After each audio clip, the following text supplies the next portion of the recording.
Redmond, Oregon. I'm on my way to Pioneer Control Grips at Redmond Airport. I'm going to go meet with Skylar, and he's going to show me around his facility. Hey, I'm Skylar Thody. And I'm Kelsey Thody. And we're the owners of Pioneer Control Grips.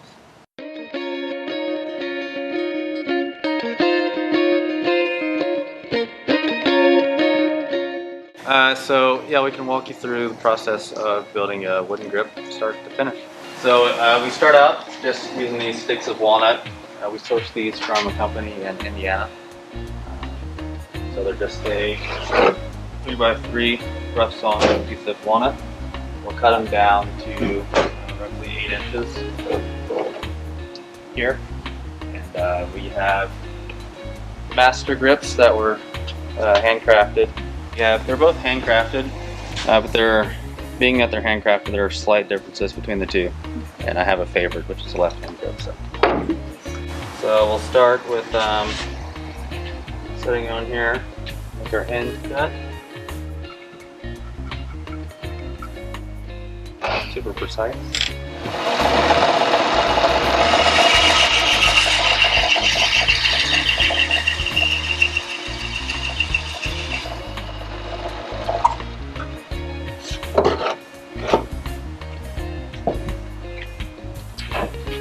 Here,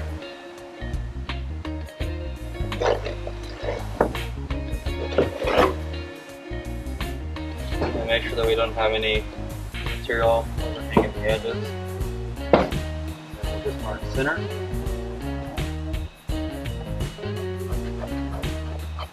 That way. This way. And then we'll make some markings to cut off excess material.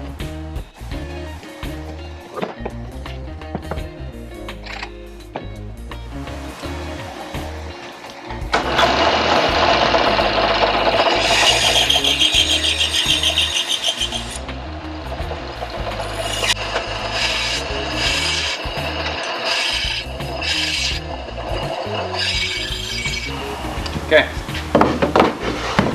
Now, taking off all the excess, and we've got our center markings on here.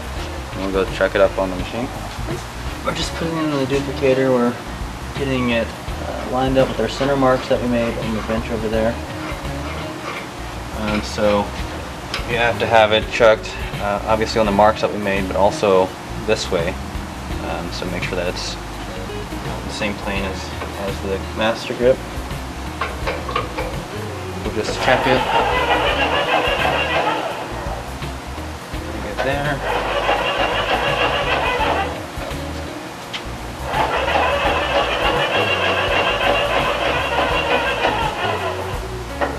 Okay. I was just making sure that they're on the same plane as each other. So if this thing is rotated too far this way or this way, then there could be, no material where there needs to be material. So this thing rotates up and down.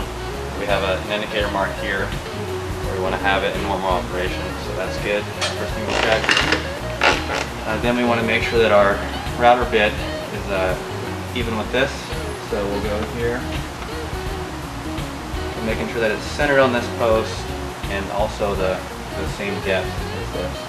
So this guide follows the shape of this master grip here. So right now I'm just taking off layers of the wood here, and I'll stop once this is touching this, and it's going to follow that shape. And we'll just continue that process all the way around. We'll rotate it quarter turn. We make it all the way around. By the time we've made it all the way around, that's something that looks like a grip.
handcrafted.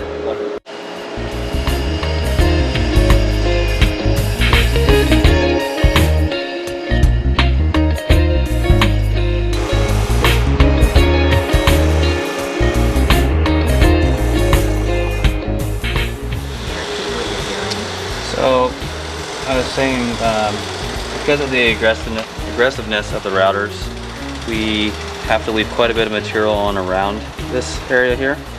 So what we'll do is, after we get it off the tool, we'll use an actual switch plate to mark the gap around this, basically. So there's a little bit of an edge around the switch plate that we'll leave.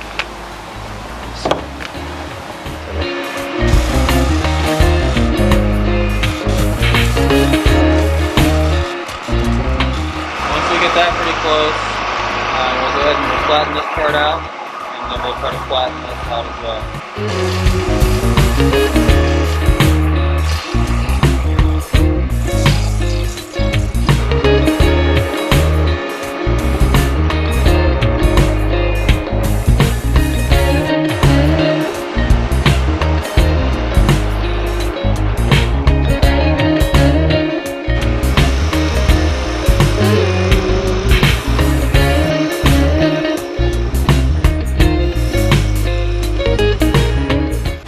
So what we started doing is drilling all of our grips out, our wooden grips out to 1 inch. That's typically the biggest size that someone would want. 1 1/8 is a special order kind of thing. But we drill them out to 1 inch, and then we'll install these 3D printed inserts that will adapt them to any size. So the intention with that is we can have a bunch of grips ready to go, and it just decreases the lead time on at least the classic grip. So previously, before, I've actually still got some of the parts.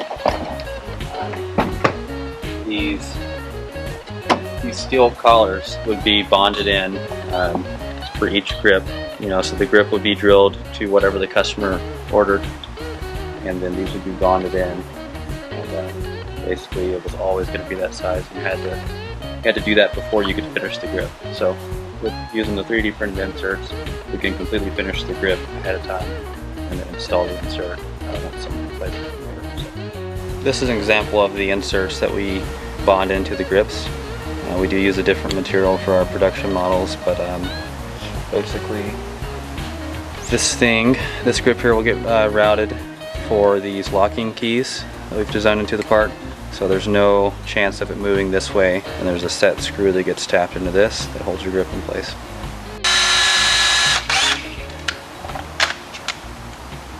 We'll actually leave the bit in there to hold it in place.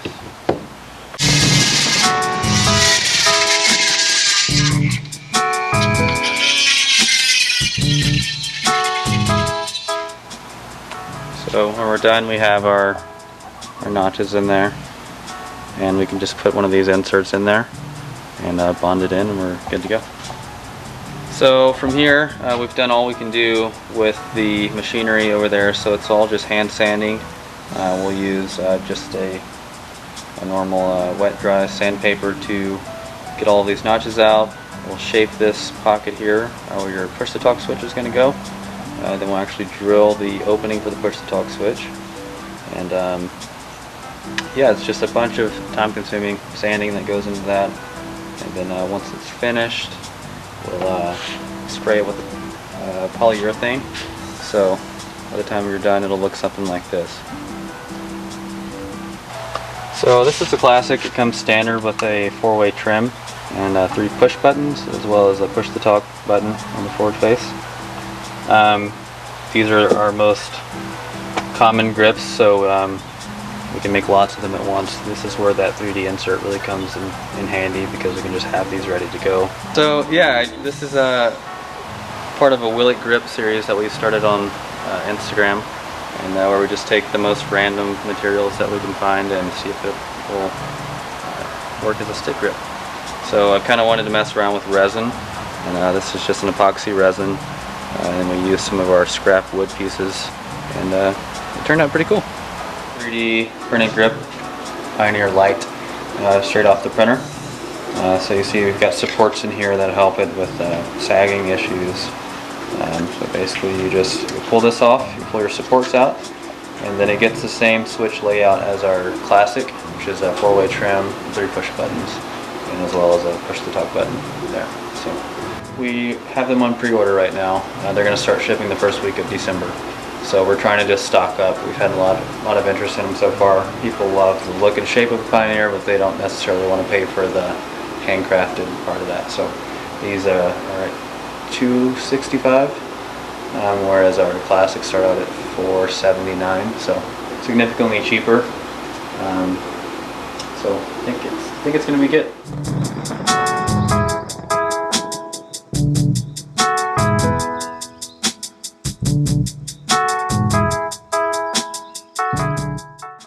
Starting here? Yeah.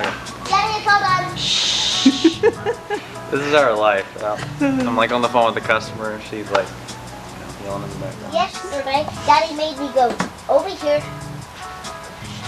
over here, over here, Good thing he's got you to help. over here.